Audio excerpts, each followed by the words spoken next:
Good morning and welcome.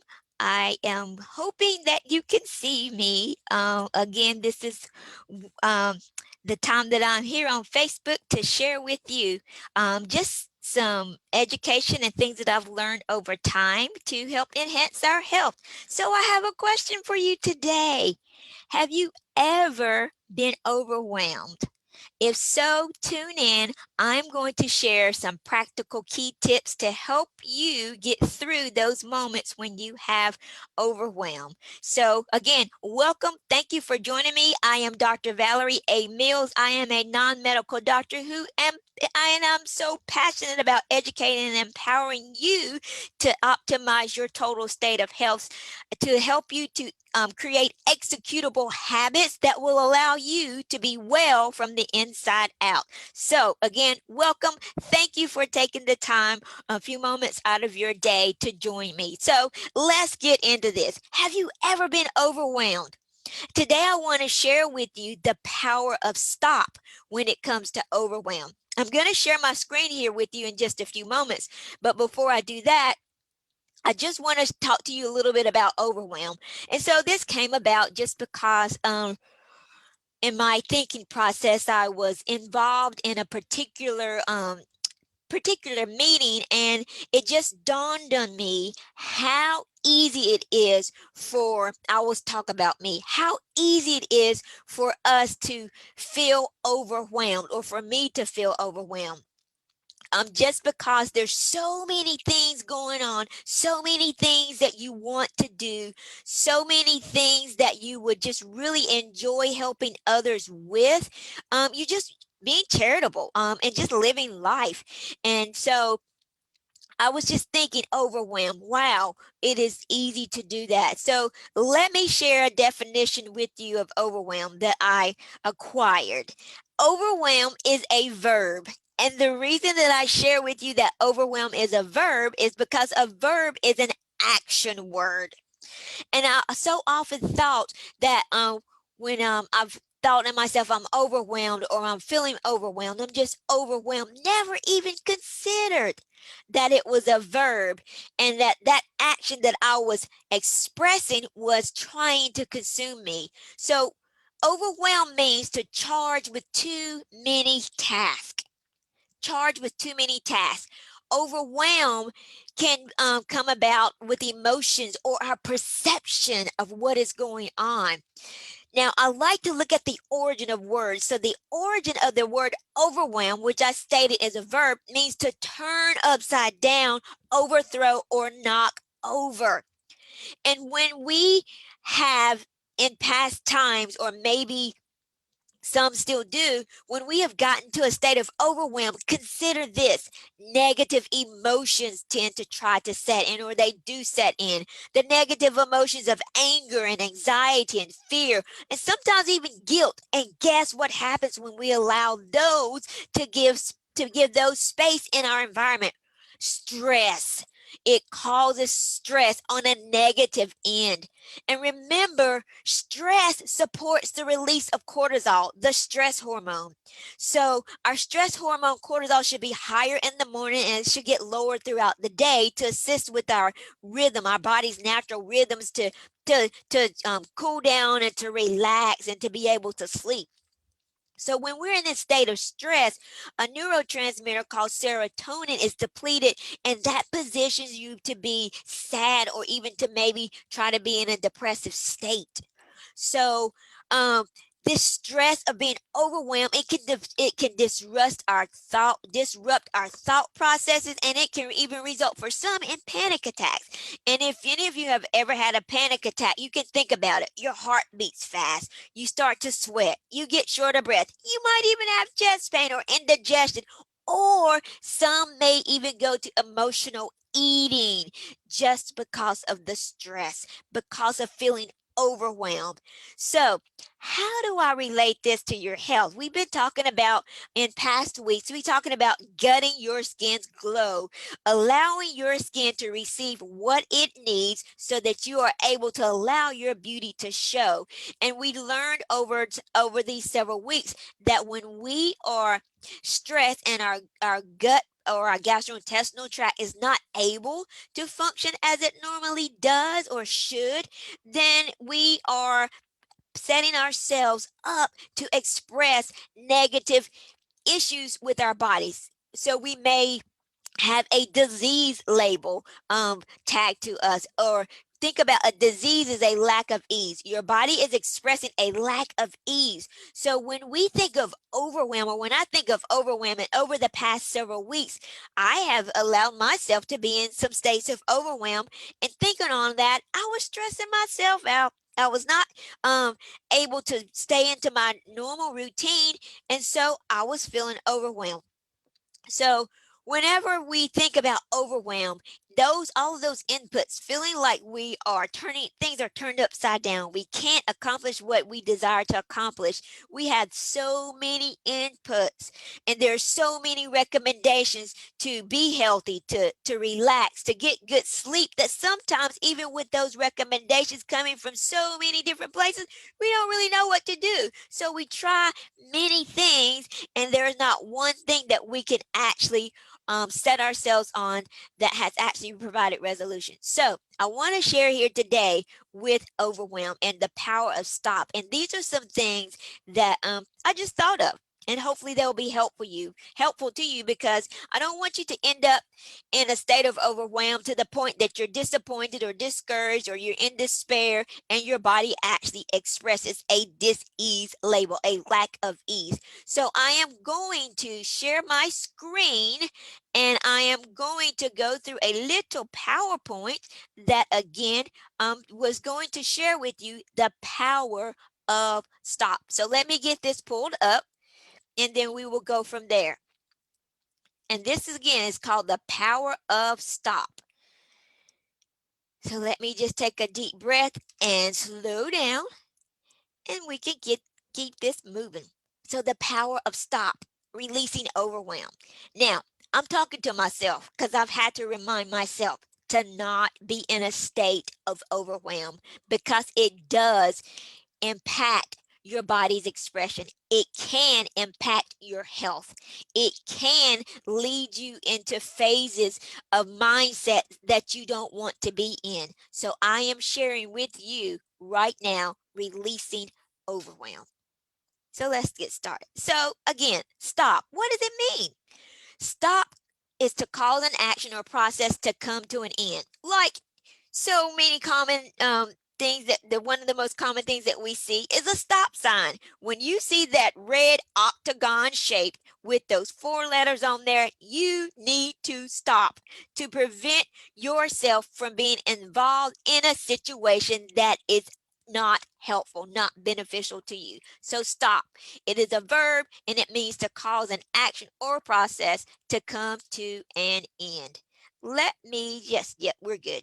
So let's go to the next slide. So stop. So these next few slides, I want you to pay very close attention to stop and these words, these letters. So stop. When you are in a state of overwhelm, when you recognize that you find yourself feeling like things are coming too fast, or things are just coming from every direction, I want you to take a minute to stop. Step back, think, observe, and process. Step back, think, observe, and process. And in your stepping back, and in your thinking, and in your observing and processing, begin to calm and begin to breathe, even if that means you need to take a mini vacation. Take a moment to go to your happy place, to go to your peaceful place, to allow your body to reduce the stressors that we have perceived that are not maybe so intense as we perceive them to be. So step back, think, observe, and process.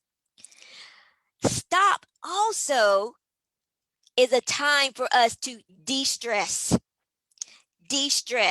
to recognize what is actually the issue. What am I bringing upon myself? Or because remember, overwhelm, it can be likened to a perception.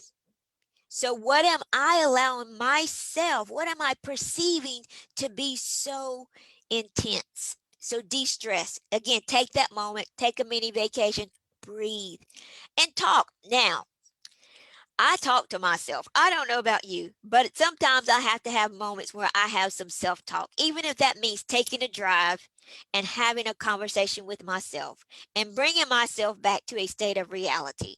Having those moments to talk and to really process and really you can talk to yourself or talk to others. It is okay to talk to yourself. It is a healthy thing to talk to yourself because we are three-part beings and we can talk to ourselves. However, there is opportunity also for you to talk to others. If you feel it's more appropriate to talk to others than yourself, then do that so that you can get some sound direction. But talking, it allows you to release. Talking allows you to release. And it allows you to change your outlook and your perception of what you're perceiving. And it allows you to plan and to prioritize when you're in these states or when I've been in states of overwhelm. It has allowed me the opportunity to prioritize, to see what's most important and what needs to be done now and what can wait. So de stress, talk, outlook, and plan. Stop. The next stop is to reset the stage of that overwhelm has presented. Reset the stage that overwhelm has presented.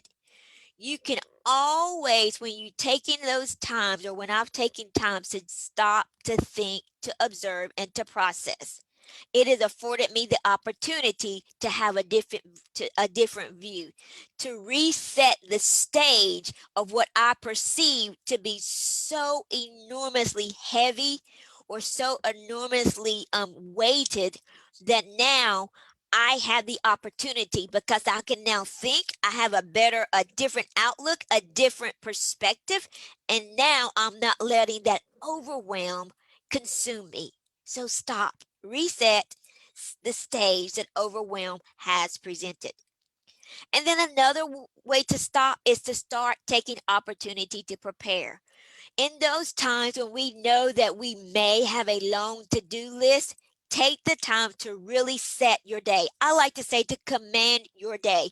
Take the time, whether that be during your devotion time in the morning, your meditation time for the day, and even if you need to do it again in the middle of the day, take the time to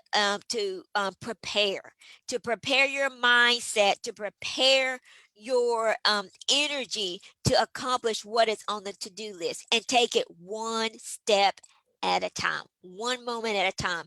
And if you're talking about, if we'll go for the broad perspective, if you're dealing with the health challenge, take it one step at a time. Don't try to make things happen overnight. Remember, the issues that generally present didn't happen overnight. It happened over time. So start taking opportunity to process and to prepare so that you can go through the situation, whatever the event or the process is, as smoothly as possible with as less distress as possible so that you can allow your whole being to be well. So start taking opportunity to prepare. So enough of that. The theory of overwhelm and the power to stop. I want to share with you just some simple practical tips to help with overwhelm. And one of the first ones is to make sure that you're incorporating nourishing food and elixirs to support your adrenals using adaptogens to regulate your stress expressions. Now, I'm going to talk about that just briefly here in a moment. Nourishing foods, dense foods that are whole foods that are actually supplying your body with nutrients to allow your cells to create usable energy. So we'll talk about elixirs another day, but it is a way of um, blending herbs and teas to support a particular action that you would like to be present in your body. So, nourishing foods and elixirs to support your adrenals. And the reason I say adrenals, those are the two glands on top of your kidneys. And those are most of the time when we are extremely stressed or overwhelmed, we deplete um, the nourishing the nourishing use the things that we supply our bodies with to nourish, we deplete those. Our B vitamins, even our vitamin C is depleted when we're in a state of stress. So we want to use things to support our adrenals, and those things are like adaptogens, and they help to regulate our stress expressions. So just some simple herbs that I like to use to help minimize stress and overwhelm are lavender, chamomile, hawthorn, and ashwagandha. Most people are familiar with lavender. You can take a bath, you can drink a tea, you can put some in a skin salve or ointment or lotion, and it's to help calming. I know some people may have little sachets that they put underneath their pillow to help them to relax for bedtime. Chamomile is a very soothing, tasty herbal tea blend that you can make to actually help to calm you and to help support your body with some B vitamins. Hawthorn is soothing to the heart. Many times when we're in a state of stress, we don't realize what we do to our actual physical heart. But hawthorn is an herb that is very soothing and calming to the heart, and it is also very helpful to help release overwhelm and stress. And ashwagandha is an adaptogen. It is one of the I can't even think of the word right now. It is one of the common herbs used to help to balance and to promote relaxation and to help with our adrenals. So, some other adaptogens I have here listed. You probably can't see them very well, but adaptogen herbs build our resilience. They help us to adapt to change, and they are especially revered for dealing with stress. So, there's ashwagandha, there's ginseng, there's astragalus, eleuthero, hoshawu or foti, holy basil. Let's see, licorice, maca, rhodiola, schizandra, wangulan, and that looks like Arnia on there. So those are some other adaptogens. Some you may have heard of and some not. I have powdered maca. I have a medicinal mushroom blend that has rhodiola in it. I actually have holy basil that I have made into apple cider vinegar, a medicinal vinegar. Astragalus I like to use when you can get the bark. I like to use it when I am preparing soups and broths to support the immune system. And I also sometimes put the powder into some smoothies, or even if I'm just going to make me a green juice, I will put some of that in there as well.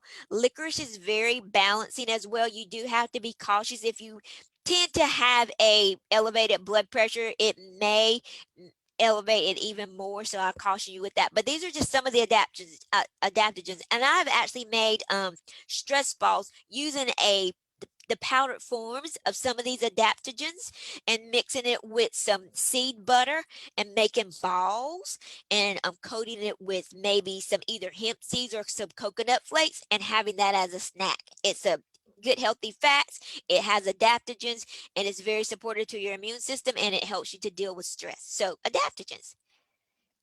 And then here are some relaxing nervines that are actually, I mentioned chamomile. These are herbs that help us by nourishing and soothing our nervous system, and they can often bring immediate relief to stressed out situations. And who doesn't need that? We all need to be reminded to, and sometimes we all need some help calming. So the relaxing nerving herbs, I generally have chamomile, lavender in my cabinet, which I do now. I actually have a huge lavender bush that I use to harvest to make either some powder to make bath sachets, or sometimes I'll make a tea. I've had lavender hydrosol. I've even prepared some desserts with lavender in it, just powder it up and put it in there. Or sometimes I've left the little, their petals, that's what I'll call them right now, but I've actually put those into some food. So it's edible. And I actually use lavender in the blends and the products that I make for my skin, the DIYs that I do for my skin health. So they're relaxing and calming. So questions, if you have questions, please don't hesitate to put them in message on Facebook. But also, if you have questions about health, you want to learn some other things, please join me in my Zoom room for an open QA this Saturday, 10:30 to 10:50, just a short time. Just pop in if you have a question, ask the question. If you don't want to stay, then fine, but I will be available 10:30 to 10:50 to answer any questions that you have about your health. And please let me know if you have any concerns that you would like for me to address. I'm going to stop my share here. If there's any concerns that you would like for me to address, and then we can actually do that as well. So let me pop back over here to where I can see a little bit of what's going on, and we will kind of wrap this up for the day. I trust this has been helpful for you to know that even if you are in a state of overwhelm, to remember the power of stop. Remember that you can stop, you can step back, you can think, observe, and process. Remember that you can de-stress, you can talk, you can get a different outlook, have a different perspective. You can take the opportunity to actually reset the stage that overwhelm has presented you, and you can start by taking opportunities to prepare and position yourself to be prosperous throughout your day, even in those situations when you tend to be overwhelmed. To calm yourself, take a mini vacation, take a different view, a different look. So I trust this has been helpful to you. I will see you the next time. This is Dr. Valerie A. Mills sharing tips to release your health. Have a great day.